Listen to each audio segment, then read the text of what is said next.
Hello students, आज हम बात करेंगे आर्हेनियस थ्योरी जो कि इलेक्ट्रोलाइट्स के संदर्भ में दी गई है कि किस प्रकार से जो डिसोसिएशन होता है उसे आर्हेनियस ने कैसे परिभाषित किया। जैसा कि आप सभी को पता है कि जब कोई भी इलेक्ट्रोलाइट को जल में घोला जाता है तो वो अपने आयनों में विभक्त हो जाता है और ये आवेशित कण जो है ये कहलाते हैं आयन। ये आयन दो प्रकार के होते हैं, धनायन और ऋणावेशित आयनों को ऋणायन कहा जाता है।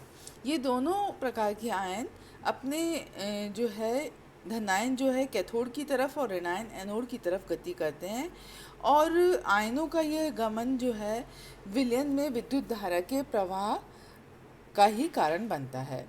कहने का मतलब ये है कि विद्युत धारा का प्रवाह जो है आयन के द्वारा होता है। जैसा कि मैंने आपको सबसे फर्स्ट वाली वीडियो में बताया था कि जो इलेक्ट्रोलिटिक कंडक्टेंस होती है this is due to the presence of the ion, और जो इलेक्ट्रॉनिक कंडक्टेंस होती है this is due to the presence of free electron. तो आयन जो है एक विपरीत इलेक्ट्रोड की तरफ जाते हैं, धनायन कैथोड की तरफ जाते हैं और ऋणायन एनोड की तरफ जाते हैं। तो ये जो इनकी गति है वो ही कंडक्टिविटी को प्रभावित करेगी। तो इस प्रकार से कहा जा सकता है कि जो चालकता है वो आयनों की प्रकृति और उसकी संख्या दोनों पर निर्भर करती है। यद्यपि धनायन और ऋणायनों की संख्या अलग अलग हो सकती है। जैसे कि फॉर एग्जांपल यदि हम NaCl की बात करते हैं तो उसमें एक एन आयन है और एक ही Cl माइनस आयन है, तो धनायन और ऋणायन की संख्या बराबर होगी। परंतु इन केस ऑफ Na2SO4 उसमें दो एन आयन है और एक SO4 माइनस 2 आयन है। तो इस प्रकार से जो है इनकी संख्या में अंतर हो सकता है, परंतु कुल मिलाकर जो विलयन है वो इलेक्ट्रिकली न्यूट्रल होता है। कुल आयनों का आवेश जो है विलयन का वो शून्य ही होता है। तो इस प्रकार से जो है विलयन उदासीन होता है। अब हम इसको दूसरी तरह से ये कह सकते हैं कि जब विद्युत अपघट्य का वियोजन होता है तो यह ज़रूरी नहीं है कि सारे ही मॉलिक्यूल्स आयन में ब्रेक डाउन हो जाए, टूट जाए या वियोजन हो जाए।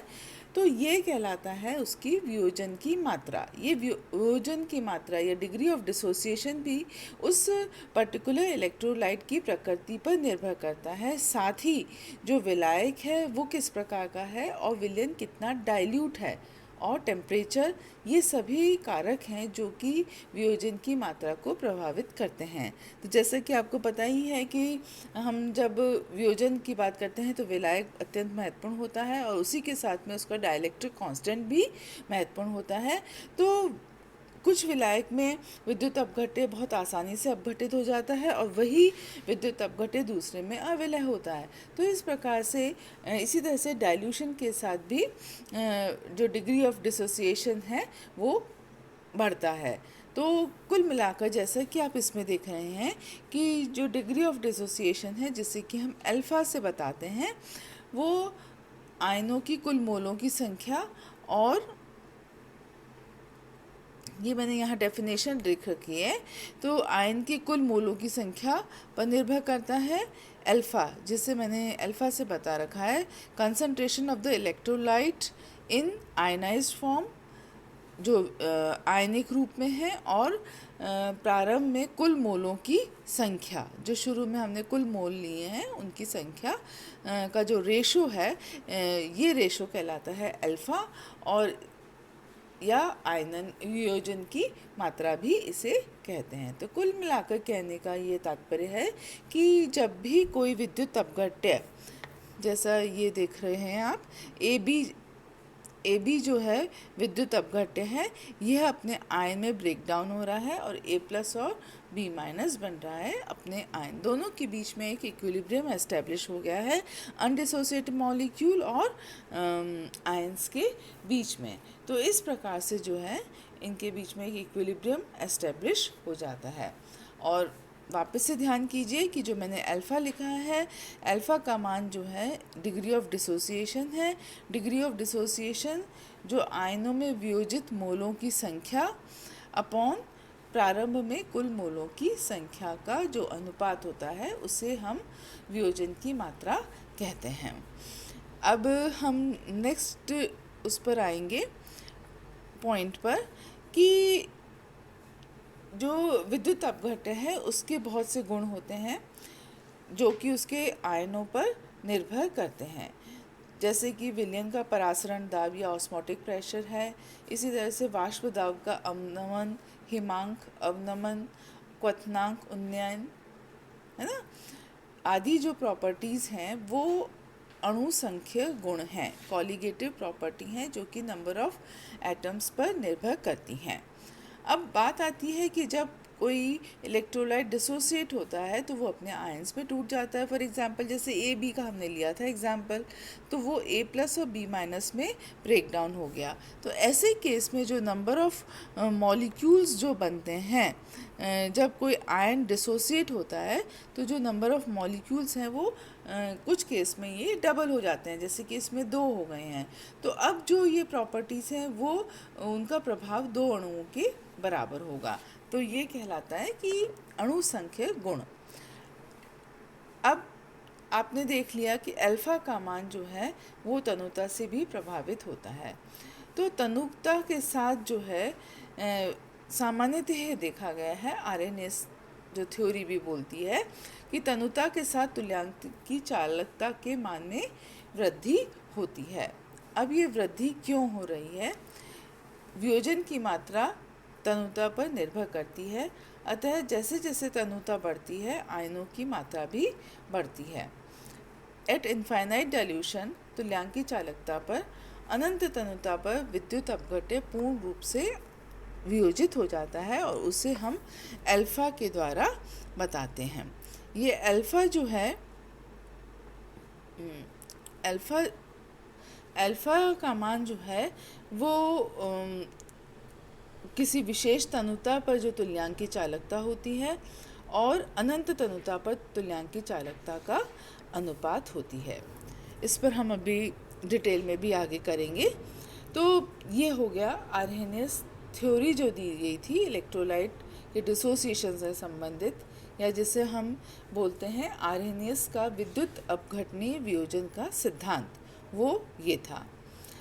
परंतु इसकी कुछ कमियां भी थी, सीमाएं भी थी, क्योंकि ये हर जगह इसे अप्लाई नहीं किया जा सकता था। कुछ विसंगतियां भी मिली, जैसे जैसे प्रायोगिक तथ्यों का पता चला तो वो कुछ ऐसी हैं कि आर्हेनियस सिद्धांत पर जो ओस्टवाल्ड डाइल्यूशन लॉ जो लगता है वो प्रबल विद्युत अपघट्यों के लिए सही प्रमाण नहीं देता है।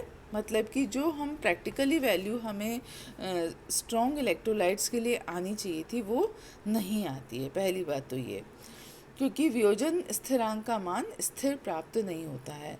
ऑल्दो जो डाइल्यूट वीक इलेक्ट्रोलाइट्स हैं उनके लिए हमें के का मान जो है वो लगभग स्थिर प्राप्त होता है, परंतु जो स्ट्रॉन्ग इलेक्ट्रोलाइट्स हैं उनमें यह मान स्थिर प्राप्त नहीं होता है। दूसरी बात यह है कि जो प्रबल विद्युत अपघट्य होते हैं उसमें चालकता मापन के द्वारा अल्फा का मान प्राप्त होता है, और उसको जब हम वांट ऑफ गुणांक से आई से द्वारा जो अल्फा का मान जो प्राप्त होता है वो दोनों समान नहीं होते हैं। तीसरा पॉइंट जो है जो कि इसकी लिमिटेशन है वो ये है कि KCl है, NaCl है, ये सारे जो प्रबल विद्युत अपघट्य हैं वो मोल्टन स्टेट में भी आयनिक फॉर्म में रहते हैं, है ना। तभी तो जब हम ये विद्युत के सुचालक होते हैं तो ऐसी स्थिति में जो वियोजन के लिए माना गया कि जल में विलय होने पर ही आयंस प्राप्त होंगे, तो वो चीज़ इस पर लागू नहीं होती है। तीसरा जो इम्पॉर्टेंट चीज़ देखी गई जो आर्हेनियस सिद्धांत में माना गया था कि जो आयन हैं वो होते हैं और विपरीत आवेशित आयनों के मध्य जो आकर्षण होता है उस पर किसी भी प्रकार का ध्यान नहीं दिया था, जो कि आगे मैं डेबाय हकल ऑनसागर इक्वेशन जो है उस पर हम जाएंगे तब डिस्कस करेंगे।